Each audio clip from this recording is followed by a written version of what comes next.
I tried posting to social media 90 times a week for 30 days, and I am honestly shocked by the results. But let me back up first. A few years ago, I got sick and had to shift my marketing plan to less intensive strategies for nearly 3 years. I just did a whole video on how this impacted my business, so I'll link that up below.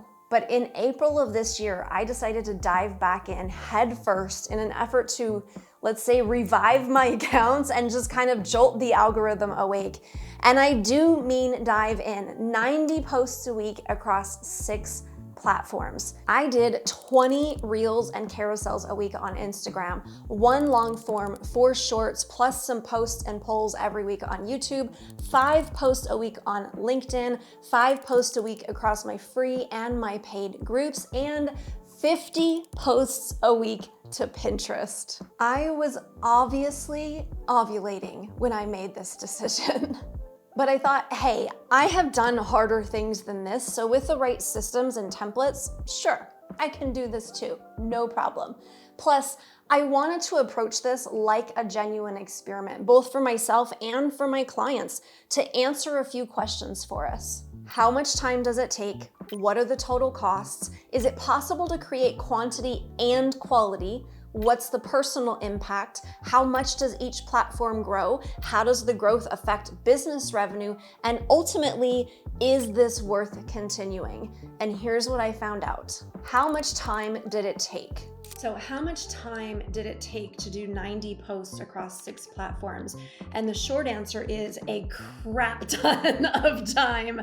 I actually started this at the end of April, like doing the research, and I didn't even have all of the research tracked in here. And then throughout May, I was working on strategy. I did some Pinterest board cleanup. I was looking at some optimizations to my Instagram bio. I was doing some social creation. I was doing Pinterest templates, things that I thought were going to save me a ton of time in the future. And they did, but not as much as I expected. I really went into this, I am an eternal optimist. I always think things are going to be easier than they are. So when I went into it thinking, with wiggle room, this was gonna take me 5 to 7 work days, right? And work day for me is like 4 to 5 hour chunk of time. It took me, well, let's see, all of May and then half of June just to get June's content done. But what I found throughout this is that the thing that made it the hardest is not the content ideas or creating the content. That was pretty easy. It was the systems and the organization and keeping it all straight and figuring it out with the team. And all of those things were making my brain explode. I literally was spending half my time just trying to figure out where I was in the process because my little ADHD brain was just getting so lost in all of the details. So this was, quite honestly, the biggest problem. It wasn't the content itself, it was the systems, it was the scheduling, it was all of the process of just organizing it, keeping it all straight, figuring out what was going where. If that could be solved, I can make content all day long. Like that was the easiest piece. By the way, I am looking at my 90-day sprint document, which has all of my strategy, all of my tracking, everything for the entire challenge. And if you want a free copy to this, there's a link in the description where you can download it for free. Just to give you an idea of what these systems actually look like and what I was testing out, I tried a couple different things. When it came to Instagram content, I have a template like this that we ended up filling in with whatever the content was that we needed. So the caption would go in here, any information about the video would go here. If it was a carousel, that content would go here, the Canva link and the caption would go in there. This was okay. And then we were using the emojis to be able to kind of track what needed planning, what needed filming, what needed a Canva graphic, photos, thumbnails, so on. We just didn't keep up with this very well, and it was difficult to see everything in one place. So what I ended up doing was switching over to this, which I actually created myself because I couldn't find what I was looking for in anybody else's templates. And what this is every single one has a different tab. And so we would go through and we would fill in the content that we wanted. This gave me the ability to do a calendar view. I could just change the date for it, and I could sit down and look to see, okay, what do we have going out? Add a snapshot, how much is going out?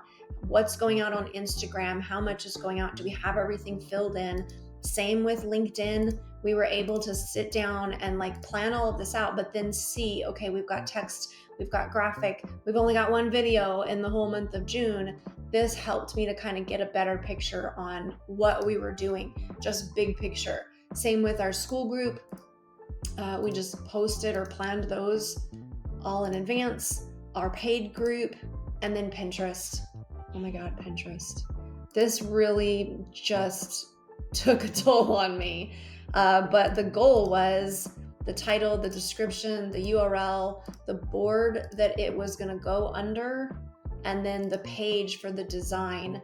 And then what we did with the Canva designs was actually just put all of the designs for 1 month into one Canva file. And that way we weren't trying to pull up different files, things weren't getting mixed up. If there was a typo, for instance, I did a typo on a lot of the page numbers, the person that was scheduling this, she could easily go in and figure out which page I was talking about simply by looking at the rest of the template. So this helped. It's still not perfect. There's still some things I would like to change even in the planner itself, just to make things a little bit more organized or easier. You can see where we missed a couple posts here. But just to be able to make it a little simpler to use, I would love to make some adjustments to it. I just have not had the time to do it yet. I've had to sacrifice action for perfection, especially when it comes to the systems, which is part of why it feels a little bit messy, but at least it got done. What were the total costs? So I did my best to try to track this, but I feel like I'm forgetting something. However, this is what I spent in June to be able to manage this. I had a video editor that I was paying $2,000 a month that was able to keep up with most of the content, but I still had to come in and do some editing of short form. We implemented a tracking software that we then struggled to use, so we ended up canceling it. I don't know if we got anything out of it. That was just kind of a waste of money. My team's time, if we total it all up, and again, this is an estimate, it's roughly $2,000 out of what I'm paying my team to manage social media in this month. My time, no idea. Couldn't even track it. So much time went into this. I then also have an Instagram mentor that I have for an entire year. So you could consider this part of this. You would basically say this was like $500 for that month with her. And then we never got around to purchasing a scheduler. We tried a bunch of free ones to try to find the ones that we want, and I still don't think my team has decided on which one to use. We're still manually scheduling everything, which is kind of a pain in the butt. Is it possible to create quantity and quality? And I think with more time, maybe. Most of these 30 days, I was just spending experimenting with content types and topics just to see what landed. Lots of practice hours, though, is definitely going to create better quality faster. My problem was I had so much content to create, plus the rest of my business to run. I was just running out of hours to assimilate or to implement what I was learning. And this is why I actually brought on a team towards the end, so that I could free up creative bandwidth to improve processes. Now, what's the personal impact? Pretty damn big. The added tasks added pressure. The added pressure put a strain on my already fragile health. This flared up symptoms that I had previously wrangled into remission, and this also meant less bandwidth for my husband or for my family, and I just had a shitty mood because I was too tired to enjoy my time off. The takeaway here is that all stress, even good stress or stress that you choose for yourself, is going to take a toll. So was it worth it? How much did each platform grow? Starting off with Instagram, at the end of April, I had 6,358 subscribers. At the end of June, I had 6,811. My average views did increase by almost double, but you can see that my engagement, my likes, my comments, my shares were basically the same. And the 30-day views basically averaged out about the same. So much of it is actually from ads, and Instagram tells you in the app how many views are from ads. the majority of it is from ads because we have so many ads going out on a daily basis. But I did get, and this is despite having the same number of ads going out in May, I got a substantial number of new subscribers compared to May. Gender is about the same, 87% women, 12% men. You can see the age breakdown if you really want to. The majority are between 35 and 54. The most active times is 6 a.m. to 6 p.m. And the revenue that I got from Instagram, this was difficult to track, but from what people put in the how did you find this product box on checkout, it was about $100 worth of sales that we had from people saying, I found you on Instagram or through an Instagram post. Now, when you look at YouTube, there was hardly any traction. Views definitely went up. CTR actually went down. The click-through rate, this is something I'm really struggling with right now. 30-day watch time went down. New subscribers went slightly up. 30-day ad revenue, it went up a decent amount. And again, revenue from YouTube, so people saying, I found you on YouTube, was roughly about $100, maybe a little bit less than. This is just what we know came from these platforms. There may have been, because we had some other small ticket item sales, it's hard to say what platforms they came from, but this is just what I know came from these platforms. LinkedIn, you can see, went from 770 to 827. Total followers went from 800 to 868. Profile views went down. 7-day impressions definitely went up. I would hope so, considering I went from posting once or twice a week to 5 times a week. This almost tripled. I would say probably about 2.5 times. And then the 7-day search appearances actually went down, and I don't have any known sales that came from LinkedIn. Pinterest is roughly the same month over month. I didn't have a big change in new follows, even though I did have a slight change, about a 20% increase in monthly views. And again, no known sales came from Pinterest that we can tell. New school members over the month went from 35 down to 21 in May, down to up to 37 in June. So really, I would say it's about average of what we normally see. The 30-day active actually went down, which is a real bummer because I was seeing more engagement, or I thought I was seeing more engagement, just simply because we were doing more posts. We were getting more engagement from those posts. I was also seeing more people starting their own posts, but it's still not where I want it to be. I really want this to be an active, thriving community where people can collaborate with one another and ask questions and get support. We're still working on getting people engaging and remembering that the group even exists. Now, email subscribers, we went from 3,200 to a little over 3,600. Average open rate went from 44% to almost 50%, which is really awesome. Click-through rate went from 1.82 to 2.35, which was really awesome. Again, revenue from email, difficult to track, just because people have, trackers blocked on their phone, or they look at something on one device and then open it up on another, or they come in through Instagram and then they buy through an email. Where do you attribute that income from? But how did the content affect business revenue? Now, this is the part that really shocked me. My main sales funnel, my live webinar funnel, saw the biggest impact from this content. My cost per lead went from averaging $12 to $15 per lead down to just $5 to $6 per lead. My show up rates on my webinar climbed as high as 43%, and my conversion rates went from 5 to 10% conversion rate.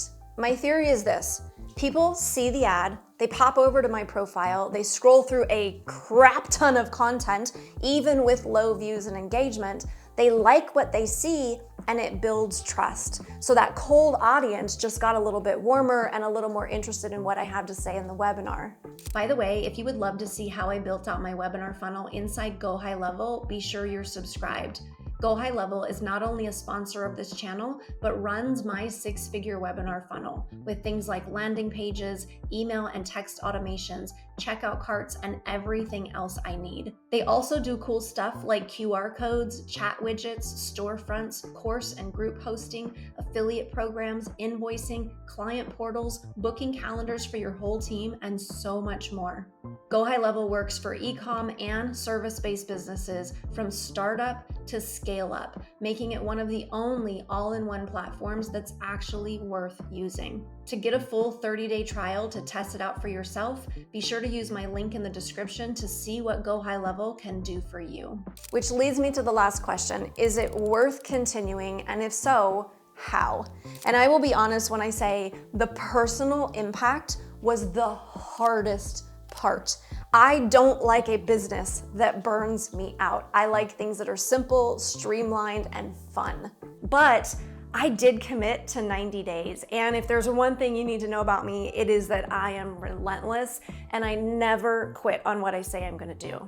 But I will change how I'm doing it. So right now I have a social media marketer who is taking on all of the Pinterest work for me. I have 2 video editors, and I'm doubling down on what works best on each platform, which is thankfully also what is easiest. Things like super short reels or carousels. I'll keep doing this through the end of August and I'll update you on how it goes, so be sure you're subscribed to find out the final results and if I plan on continuing it from there. And for the love of all that is holy, can you please like this video, leave a comment, and then binge the rest of my content here on Instagram, even LinkedIn. I could use all the help I could get. Leave a fist bump in the comments if you watched to the end. Thanks for watching, and I'll see you in the next one.